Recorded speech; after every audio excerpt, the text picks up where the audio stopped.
काशीदीप prime news में आपका स्वागत है। ताज़ा खबरों को देखने के लिए काशीदीप प्राइम न्यूज के साथ बने रहे। माननीय सपा अध्यक्ष बाबा विश्वनाथ जी का दर्शन पूजन के बाद नगमा स्थित अम्बेडकर वाहिनी के राष्ट्रीय महासचिव सत्य प्रकाश सोनकर के आवास पहुंचे। मुलाकात एवं वाराणसी रविदास गेट के पास सपा नेता पप्पू की दुकान पर पहुंचे एवं सपा प्रमुख राजा तालाब स्थित पूर्व मंत्री सुरेंद्र पटेल के यहाँ कार्यक्रम में हिस्सा लिए। अपने पदाधिकारी कार्यकर्ताओं से मिलते हुए अस्सी लंका होते हुए चितईपुर चौराहे पर पहुंचे। कार्यकर्ताओं ने जोरदार स्वागत किया। स्वागतकर्ता में पूर्व जिला पंचायत अखिलेश पटेल, रोहित शर्मा, राजेंद्र यादव, सचिन प्रजापति आदि सैकड़ों कार्यकर्ताओं ने स्वागत किया। अखिलेश यादव जी ने अपने बयान में कार्यकर्ताओं के बीच में बोले।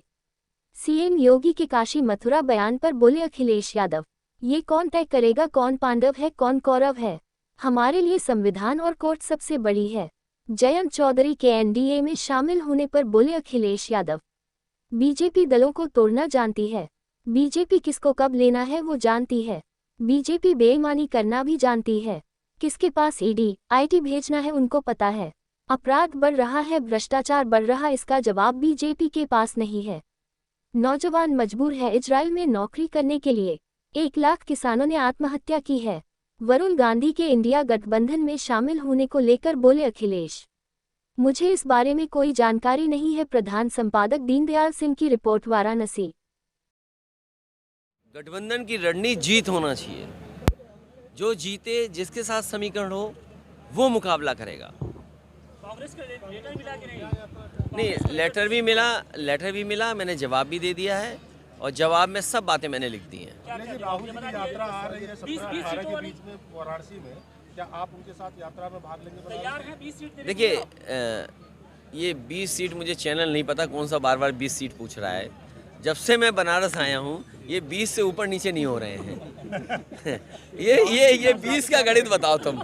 मैंने इनसे कहा सवाल 20 का नहीं है, न 25 का है, न 30 का है, न 40 का है, न 80 का है। सवाल ये कि जीतेगा कौन? जीती हमारा गठबंधन का आधार है। मोदी जी के यात्रा में अरे उनके लिए रणनीति क्या बनानी? चरम सीमा पर महंगाई, चरम सीमा पर बेरोजगारी, बिजली महंगी। और फिर आप तो पत्रकार साथी हैं, आप बाज़ार जाइए, पिछले 10 साल में महंगाई कहाँ पहुँच गई? जो चावल आप खरीदते थे, जो दाल आप खरीदते थे, जो सरसों का तेल खरीदते थे, जो बेरोजगारी बढ़ी है। खुद अपने पास रख रहे हैं। बनारस की सीट कांग्रेस को दे रहे हैं कि अपने पास रख रहे हैं? समीकरण में जो हराएगा उसके पास सीट रहेगी। तो क्या भाभी जो उम्मीदवार आपके बगल में बैठे हैं, अगर आपको नहीं दिखाई दे रहा तो मैं क्या कर सकता हूँ? अगर ये भी ना देख पाओ, समझ पाओ। न्याय यात्रा में मैंने पत्र लिख करके कहा है कि हमारी पार्टी विचार करके रायबरेली में शामिल होगी।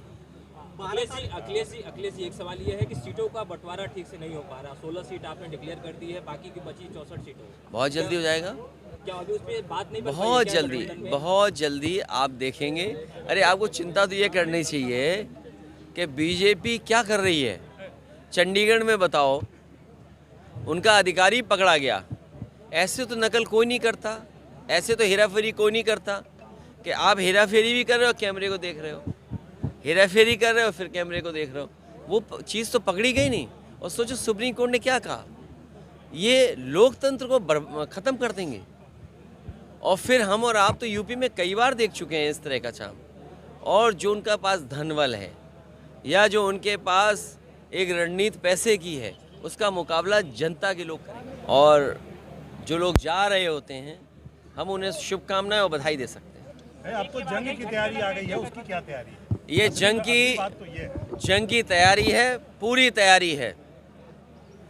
जो लोग सोचते थे कि हट नहीं सकते सत्ता से, अभी घोसी का परिणाम आया था, 50,000 वोट से जनता ने लगभग हरा दिया।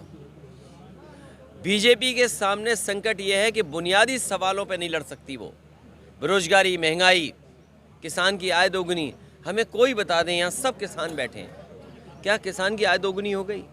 यहाँ बुनकर हैं, क्या बुनकरों को बिजली की समस्या से समाधान दे दिया सरकार ने? क्या उनके लिए बाज़ार बना दिया कोई नया?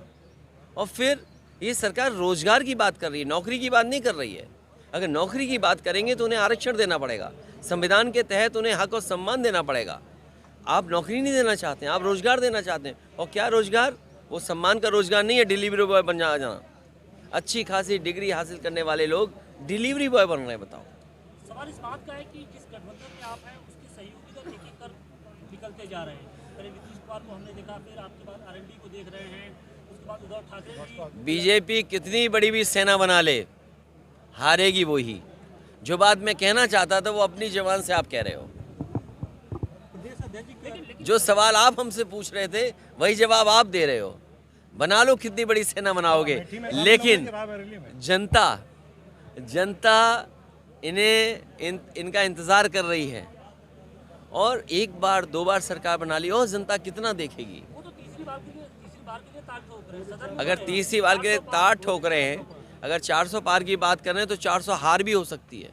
और फिर क्या कहा कि 370 हमारी, 30 विपक्षी पार्टी की।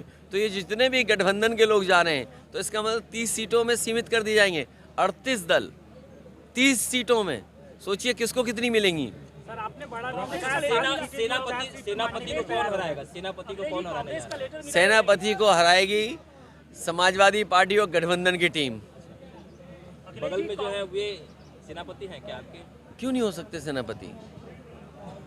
इसीलिए तो हमारे बगल में है। और देखिए जो गठबंधन है, आप सब समझदार हैं, आपको कुछ नहीं बताना मुझे। समाजवादी पार्टी का ये मानना है, और जिस सरकार ने ये कहा 40 लाख करोड़ का MOU हुआ है, आप बताइए ज़मीन पे क्या पहुंचा है।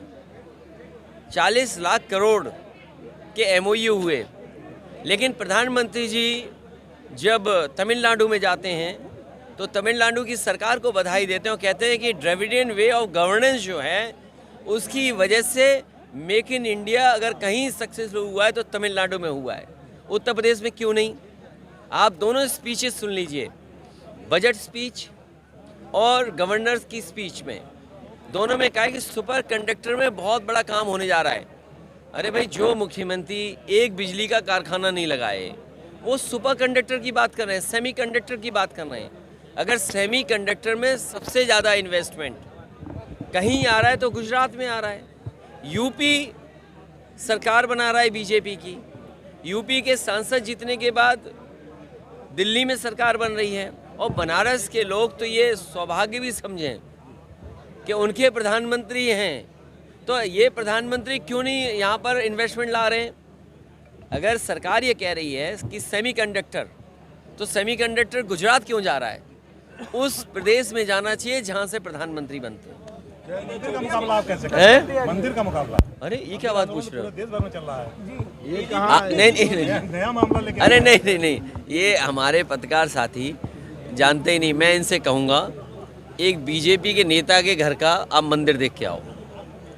जो बीजेपी के नेता आपका प्रिय हो, जिसको आपको लगता हो ये बहुत ही धार्मिक व्यक्ति है, उसके घर में धार्मिक जो मंदिर वो देख के आओ।